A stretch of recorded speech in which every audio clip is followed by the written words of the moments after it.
Amy Chella. Hey, guys. Hey, Live action. Live action. Chilla, oh, my chilla. gosh. Chilla. Okay, I have a lot. I could talk for 20 minutes. I'm sure you could talk for more than that. Yeah. Starting with, pinching your nose and dangling. I mean, I have an older sister, and I have some stories, but that doesn't include a glove hovering over my head. That's man. That's hardcore. That's like worthy of a movie. Yeah, of a scary movie. Yeah. And then I looked up nascent, and the definition Oh my gosh. First I had to figure out how to spell it, but apparently Google knows how to spell it. This was the first definition I got. Freshly generated in a reactive form. Yeah. Yeah. Freshly generated. That's helpful. It's a freshly That's generated helpful. couple. Word for the Right. day. Yes, and then I did come across coming or having recently come into existence. I think that's the one. Boom. Yeah. But imagine how much simpler that can all be when you just say nascent. Yes, it was super simple for Pep and I. Yeah. It was so simple. Okay, Simple for you, just not for the rest of us who have to go look it up. Kind of homework. That's not simpler. That didn't narrow. Okay, this idea, we're constantly being formed. This is what's like swimming in my head. We're constantly being formed.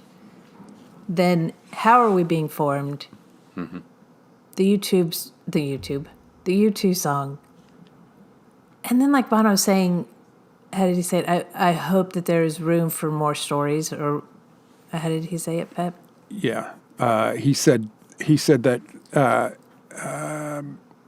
I don't know what he said. It was that, something like that. More stories. But I'm not sure. But I know I think he said something like, "This is a nascent song."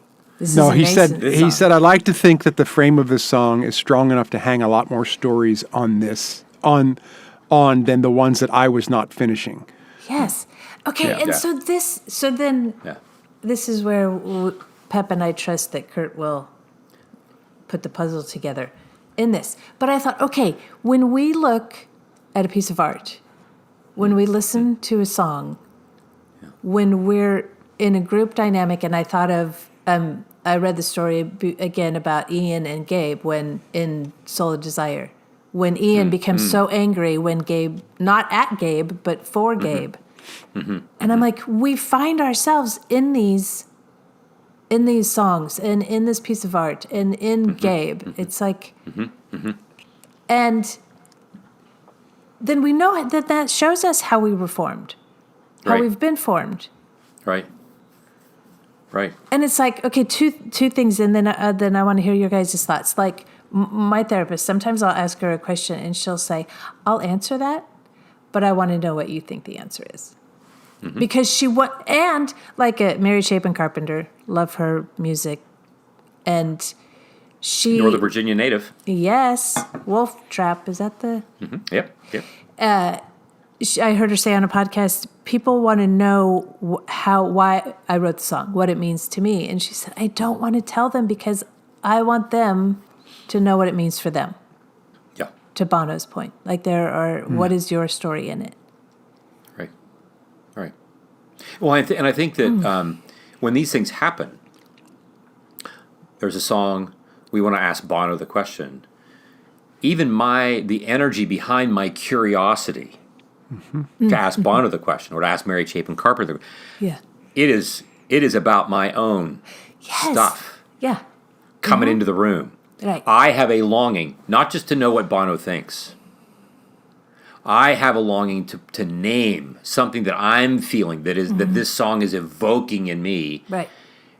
And maybe if Bono answers the question, maybe that'll give me a hint about what's going on for me, but that's really what's going on. Like, I'm really wanting to know what's emerging for me here. Pep, what's going on? I just saw a smile on your face. I thought you had something to say. No. Yeah, I just smile at the I love this. I love the music that they've put out over the years, and you know, the one day. So I don't know if I ever told you that, guys. This one day I was sitting in church in Hollywood Presbyterian Church, And this Nell and I were sitting there, and this family we were on the edge, and they wanted to sit beyond us, and so all these kids, bunch of kids coming through, and I'm like, kind of young guy with long hair. It was Bono sitting right next to us at church with his family. My gosh. We had a pastor at the time who was from Dublin, and whenever Bono was in town, he would come to church, and the word the pastor kind of put out, the guys come here for church. Nobody, just be a human, and so just Bono. said hello, and this is Bono sitting in the church pew with me. Well, It's awesome. It's like, we find ourselves in everything, and I thought, well, that's kind of like self-absorbed, but it tells us who we are, and if we know Right. who we are, then then we're more equipped to be present with others. Right, and this is an example perhaps of what we might do in a confessional community time, like what I'm going to say right now, which is like, so Amy, you just said at first glance it seems so self-absorbed. Right. Okay. Yeah. Mm-hmm. Right, and that's kind of, it would be easy. Oh yeah, that seems so self-absorbed because all you want to talk about is you, and then you say, oh, wait a minute. The Shema, right? Hear, O Israel, the Lord your God is one. The Lord who brought you out of the land of Egypt, which are really important words that are part of this. Mm-hmm. You are to love the Lord your God with all of your heart, mind, soul, and strength, right? This is the first commandment, the first of the 10. And we jump to those 10 commandments. Oh, here are the commandments. Love the Lord your God, and don't have idols, all the things. Mm-hmm. And what we imagine is that we are given a group of 10 commandments, and then when Jesus comes along and says, well, what are the two greatest? Love the Lord your God with all your heart, mind, and soul, and strength, and your neighbor as yourself. Like, yep. And the first thing I imagine is, I have to love God and then love other people as I love myself. And if you ask people, what's the order? What's the order in which these things are done? Oh, well, the first, you have to love God first. And then you love your neighbor. Right. Wait, love your neighbor. Well, yeah, as yourself. Like, yeah, what's the order? And we forget the first part of the Shema. I am the Lord your God who brought you out of the land of Egypt. He's not reminding people of who he is, as if somehow like he's insecure enough that he has to remind people. Right. He is telling them, I want you to know that what we begin with is that I love you. Your being brought out of the land of Egypt is like, I'm crazy about you. You bunch of knuckleheads. I'm crazy about you. Like, the beginning is not that I love God and then I love my neighbor. Mm-hmm. The beginning is I have to be loved. I have to start with God loving me. I can't love him in return. I can't give my neighbor what I don't love my neighbor as I love myself. That's the start. Mm-hmm. And so as it turns out, I actually have to pay attention to me before I pay attention to anybody else. And we easily translate this and say like, oh no, that's all self-centered. Like, no, this like the way the material world works is that if a newborn is going to grow up into an infant and a toddler and an adult who loves, the newborn has to have the experience of being lavishly loved. Even when they are dangling horrible, nightmarish hands above their face or pinching their nose. Maybe they thought that was a way to love us. Mm-hmm. Right? I'm going to scare you. I'm going to terrify you into loving me. Yes. Mm-hmm. Yeah. But the point being is like, oh, no, wait. We come to these confessional communities and we think like, oh, yeah, I'm going to learn, like, what's the right thing to do? Like, look, the first thing that we're there to do is to be loved. And Right. we are not very good at that. Mm-hmm. Because I've spent all my life making sure that I don't put me first. Right. Or all the things. So I'm actually not, I don't have the experience of being loved. And so you can teach me all you want to teach me. You can teach me all about the mechanics of interpersonal biology. Yeah. And if I'm not having the experience in the room of being loved, which of course requires somebody to ask me questions about me, and where are the parts of me that? And yes, I'm going to have to focus on me. That's exactly right. For the purpose of being loved, and then out of this space to love others. Well, and it's so amazing because then, like I said, it does feel selfish and self-absorbed. And we could have moved on. Like, well, but then, like you said, which we're doing right now, like we're talking about that's actually what does need to be done. Yeah, it's what needs to be said in the room. Okay, so, and I'm going to jump back to the U2 story, Pep. Yeah. It's a curious thing, and maybe he talks about this, but I'm wondering, why Berlin? Oh, okay. So Berlin, first of all, Berlin in the late '80s was a pretty happy place, right? The walls come down. There's a lot going on there, but it's also happens to be where David Bowie went and kind of saved his career. He went and got clean. He got cleaned up while he was there from drugs that he was doing, and I think he did the Heroes album in Berlin, and they recorded at the same studio that Bowie recorded Heroes in Berlin. So So I just want to point out, they are imagining that there's something about the place where they're going to go that is already ahead of them. They're not going. They could have recorded in Dublin, I'm sure. Sure, they've got recording studios in Dublin, in London, New York. There's something about the place. There's something that they're anticipating. They're already assuming that they are being formed even by the place that they're going. Interesting. I mean, when we talk about confessional communities, there is something about the structure. You go into an Eastern Orthodox church, dude. You walk in the door and you're being formed.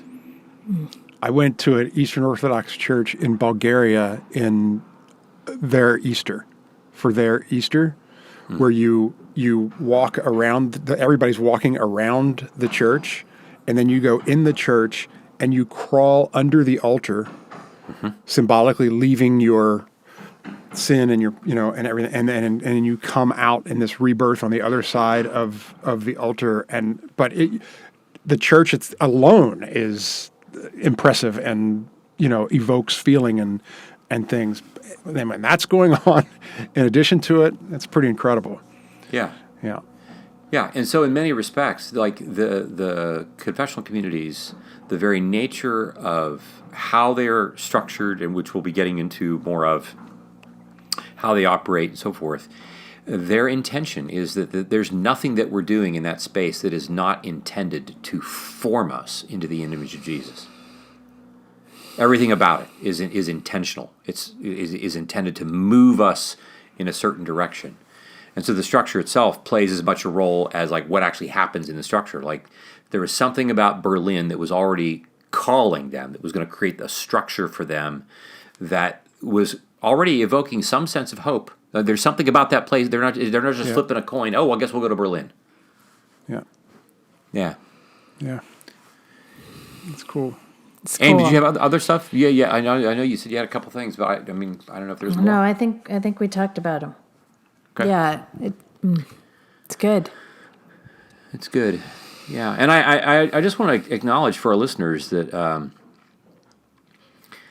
I love it's J.B. Phillips is the translation of the Romans 12:1 and 2 that we talked about, that quoted earlier, where it says, "Don't let," where Paul says, the NIV, "Beseech ye therefore, brothers and sisters, by the mercy of God, offer your bodies a living sacrifice, and do not be conformed to this world, but be transformed," right? And J.B. Phillips says, "Do not let the world squeeze you into its mold." And